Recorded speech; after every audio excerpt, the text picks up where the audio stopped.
എല്ലാവർക്കും നമസ്കാരം. ഇന്ന് മഞ്ഞൾ കൃഷിയുടെ വിളവെടുപ്പാണ്.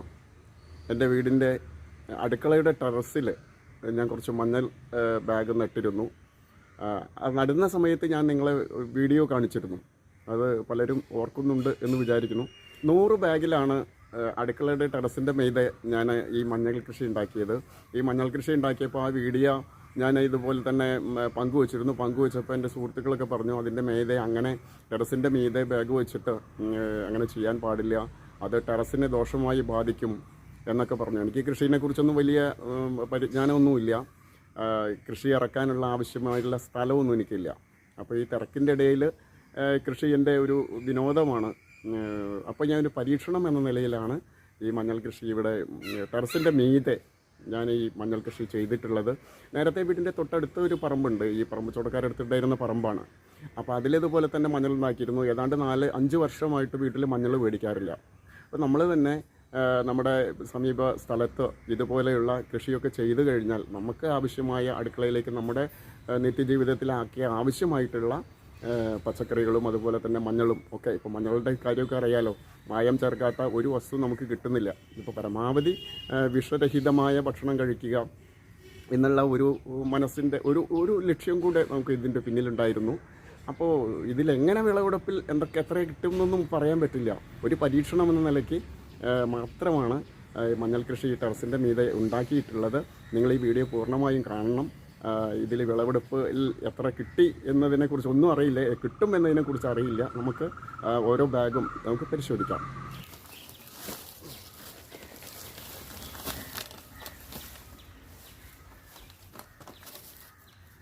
ഇതാണ് ഒരു ബാഗ്. ഒരു ബാഗിലെ മഞ്ഞളാണിത്. ഈ ബാഗിലെ ഇത് അരിഞ്ഞ് മാറ്റിയതിന് ശേഷം ഇതിലെത്രയുണ്ട് നോക്കാം. പിന്നെ ഓരോ ബാഗ് നോക്കാം. എല്ലാ ബാഗും ഇങ്ങനെ ഞാൻ ചിത്രീകരിക്കണില്ല. 1-2 ബാഗ് കാണിച്ചതിന് ശേഷം ബാക്കി ഒന്നിച്ചുള്ള ഉൽപ്പന്നം എത്രയാണെന്ന് ഞാൻ നിങ്ങളെ കാണിക്കാം. ഇതിൻ്റെ മണ്ണ് നീക്കം ചെയ്യാൻ പോകണം. ആദ്യം ഇതിൻ്റെ ഈ തണ്ടൊന്ന് അരിഞ്ഞെടുക്കാം, എന്നിട്ട് നോക്കാം. മറച്ചപ്പോൾ വേഗം പോകും. കൃഷി ചെയ്യാനൊന്നും അറിയില്ല, അതുകൊണ്ടുള്ള ഒരു പരിചയക്കുറവാണ്. നമുക്ക് നോക്കാം എത്രയുണ്ട്, അല്ലേ മഞ്ഞൾ എത്രയുണ്ട് നോക്കാം. വേരാണ് ഇത്, കണ്ടോ, അങ്ങനെയും വേരാണ്. മഞ്ഞൾ ഉദ്ദേശിച്ച മാതിരി ഇപ്പോൾ പറമ്പിൽ നടുന്ന പോലത്തെ രീതിയിലുള്ള വിളവെടുപ്പ് ഇതിൽ വന്നിട്ടില്ലേ, കണ്ടോ. ആകെ വന്ന മഞ്ഞളാണിത്. ഇപ്പോൾ ബാഗിൽ നട്ടാൽ പരീക്ഷണമാണ്. അപ്പോൾ നല്ല വളം ഒക്കെ ചെയ്തിരുന്നേ കിട്ടുമെന്ന് വിചാരിക്കുന്നു. ഇങ്ങനെയാണ് കിട്ടിക്കൊണ്ടിരിക്കുന്നത്. മറ്റു ബാഗുകളും നമുക്ക് നോക്കാം. ഇതാണ് ഇപ്പോൾ കിട്ടിയിരിക്കുന്നത്. നിരവധി വേരാണ്, അങ്ങനെയും വേര് പടർന്നു. ഇത് മൊത്തം വേരാ. ഇത്രയാണ് കിട്ടിയിരിക്കുന്നത്. കേട്ടോ, ഒരു തയ്യിൽ നിന്നും കിട്ടിയ ആകെ മഞ്ഞളാത്. പിന്നെ ഈ മറ്റുള്ളതിലൊക്കെ എങ്ങനെയാണെന്ന് അറിയില്ല, നമുക്ക് നോക്കാം കേട്ടോ.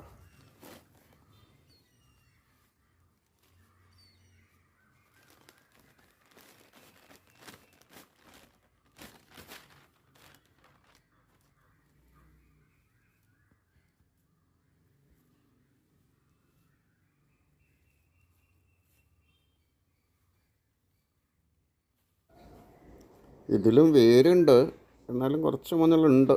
പിന്നെ മറ്റു ബാഗിലൊക്കെ എങ്ങനെയാണ് എന്നറിയില്ല.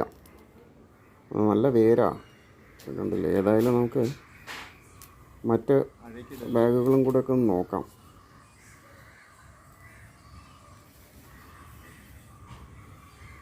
ഇന്ന് ചിന്തകൾക്കൊക്കെ ഒന്നൊരു അവധി കൊടുത്ത ദിവസം. ഇന്ന് വെറും മഞ്ഞൾ വിളവെടുപ്പാണ്. ഇത് കണ്ട, ഇതിൽ വേരുകളാണ്. ബാഗ് നിറയെ വേരുകൾ. ഈ വേരുകൾക്ക് പടർന്നു പോകാൻ സാധിക്കാത്തത് കൊണ്ട് എല്ലാം ചുരുണ്ടുകൂടി. ഇത് കണ്ടോ, ഈ രീതിയിലാണ് വേര്. ഇതൊരു പരീക്ഷണം ആയതുകൊണ്ട് കേട്ടോ. ഇനി പിന്നെ ഉണ്ടാക്കണ്ടേ എന്നുള്ളത് പിന്നെ കാണിക്കുന്ന തീരുമാനമാണ്. അതുകൊണ്ട് ഇത്രയും സാധനങ്ങൾ കിട്ടിയിട്ടുണ്ട്. ഇത് ഈ രീതിയിലുള്ള ഒരു വിളവെടുപ്പാണ് നമുക്ക് കിട്ടിക്കൊണ്ടിരിക്കുന്നത്. ഇതെന്താ അറിയോ, ഇത് കുവേൻ്റെ ഇടയിൽ കൂടെ കയറി വന്നത് മാങ്ങ ഇഞ്ചി എന്ന് പറയും. മാങ്ങ ഇഞ്ചി നിങ്ങൾ കണ്ടിട്ടുണ്ടാവുമെന്ന് വിചാരിക്കുന്നു. മാങ്ങ ഇഞ്ചി എന്നാണ് ഇതിൻ്റെ പേര്. ഇത് അച്ചാറുണ്ടാക്കാൻ നല്ലതാണ്. അപ്പോൾ നേരത്തെ പറിച്ചപ്പോൾ 2-3 മാങ്ങഞ്ചിയുടെ വിത്ത് കിട്ടി. ഏതാണ്ട് മഞ്ഞളിൻ്റെ ഒരു രീതി തന്നെയാണ്. അപ്പോൾ മഞ്ഞൾ വിത്താണെന്ന് തെറ്റിദ്ധരിച്ചിട്ട് മാങ്ങ ഇഞ്ചി കൂടെ ഇതിൽ കൂടെ നട്ടു.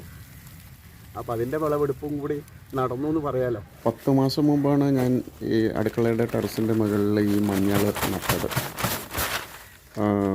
പ്രത്യേകിച്ച് പരിചരണമൊന്നും നടത്തിയിട്ടില്ല. ഗ്രോ ബാഗ് കൊണ്ടുവന്നു.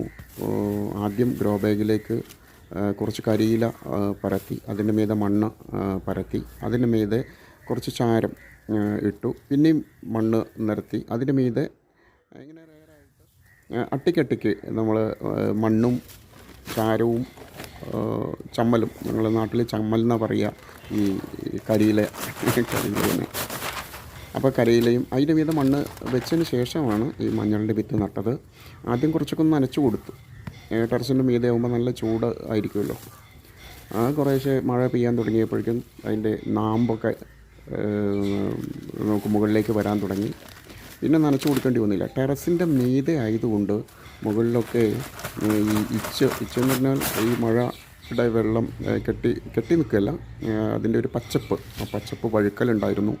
അപ്പോൾ അത് കാരണം എനിക്ക് മുകളിലേക്ക് കയറാൻ സാധിച്ചില്ല.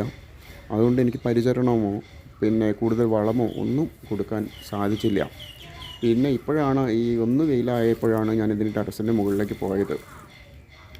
അപ്പോൾ അത് കുറച്ചുകൂടെ നേരത്തെ ഇതിനകത്ത് കുറച്ച് വളമൊക്കെ പ്രയോഗിക്കാൻ സാധിച്ചിരുന്നെങ്കിൽ കൂടുതൽ വിളവ് കിട്ടിയിരുന്നു എന്നാണ് എനിക്ക് തോന്നുന്നത്. ഏതായാലും മുഴുവൻ ബാഗും ഞാൻ എടുക്കുകയാണ്. എന്നിട്ട് ആ സ്ഥലവും മഞ്ഞൾ വിളവെടുപ്പിൻ്റെ കാര്യങ്ങളും ഒക്കെ ഞാൻ നിങ്ങളെ കാണിക്കാം. ഇതാണ് എൻ്റെ വീടിൻ്റെ അടുക്കളയുടെ മുകൾ ഭാഗമാണ്. ഈ മുകൾ ഭാഗത്താണ് 100ഓളം ഗ്രോ ബാഗിൽ മഞ്ഞൾ കൃഷി ചെയ്തത്. ഏതാണ്ട് 5-8 ബാഗ് എനിക്ക് നല്ല വിളവെടുപ്പ്. ഇത് മാങ്ങഞ്ചി കിട്ടി. മാങ്ങഞ്ചിയുടെ ഉണ്ടായിരുന്നു, അത് കിട്ടി. ഈ കാണുന്നതാണ് ആ ഗ്രോ ബാഗിലുണ്ടായിരുന്ന മണ്ണ്. എനിക്ക് തോന്നുന്നു ഒരു 2-2.5 ലോഡ് മണ്ണ് ഉണ്ടാവും. താഴെയൊന്നും ഇത് മുകളിലേക്ക് കയറ്റാൻ തന്നെ വലിയ ബുദ്ധിമുട്ടായിരുന്നു. ഏതായാലും ആ മണ്ണ് അങ്ങനെ തന്നെ കിടക്കുകയാണ്. ഇനി ഈ ടെറസിൻ്റെ മുകളിൽ ഇനി എന്ത് കൃഷി ചെയ്യണം എന്നതിനെക്കുറിച്ചൊന്നും ഇപ്പോൾ തീരുമാനിച്ചിട്ടില്ല. ഏതായാലും മണ്ണ് ഇനി മുകളിലേക്ക് കയറ്റണ്ടല്ലോ. അതിൽ മണ്ണ് ട്രീറ്റ്മെൻറ്റ് ചെയ്തതിന് ശേഷം ഇതിൽ വേറെ എന്തെങ്കിലും കൃഷി ഇറക്കാമെന്നാണ് വിചാരിക്കുന്നത്. ഇനി എനിക്ക് ഈ 100 ഗ്രോ ബാഗിൽ നിന്നും കിട്ടിയ മഞ്ഞൾ എത്രയുണ്ടെന്ന് ഞാൻ കാണിച്ചു തരാം. ഇത് ഞാൻ നിങ്ങളെ ഓരോ മുരടിൽ നിന്നും കിട്ടിയ മഞ്ഞൾ എത്രയാണെന്ന് നിങ്ങളെ കാണിക്കാൻ വേണ്ടിയിട്ടാണ് ഇത് മഞ്ഞൾ തള്ളയിൽ നിന്നും വേറിടാതെ വെച്ചിരിക്കുന്നത്.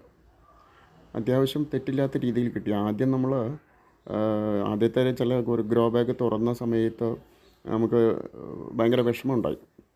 അങ്ങനെ ഇതിൽ മഞ്ഞളൊന്നുമില്ല എന്നൊരു തോന്നൽ വന്നു.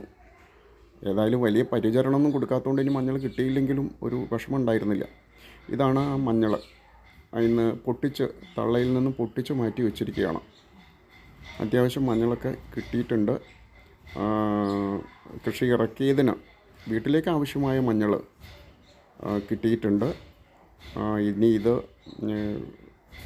നന്നാക്കി മുറിച്ച് പുഴുങ്ങി ഉണക്കി പൊടിക്കണം. ഒരു 4-5 വർഷമായിട്ട് വീട്ടിലേക്ക് മഞ്ഞളൊന്നും മേടിക്കാറില്ല. ഇതുപോലെ തന്നെ ശുദ്ധമായ നാടൻ മഞ്ഞളാണ് വീട്ടിൽ ഉപയോഗിക്കുക. ഇതുപോലെ തന്നെ നിങ്ങളുടെ വീട്ടിലും ഇതുപോലെ തന്നെ മഞ്ഞൾ കൃഷിയോ മറ്റ് കൃഷിയൊക്കെ ഉണ്ടാക്കുകയാണെങ്കിൽ നമുക്ക് വിഷരഹിതമായ ഭക്ഷണം കഴിക്കാൻ സാധിക്കും. മഞ്ഞളിൻ്റെ അവസ്ഥയൊക്കെ നമുക്കറിയാലോ. ഞാൻ ഈ വീഡിയോൻ്റെ തുടക്കത്തിൽ പറഞ്ഞു, പല വിധത്തിലുള്ള പൊടിയും ഒക്കെ കലർത്തിയിട്ടാണ് കിട്ടുന്നത്.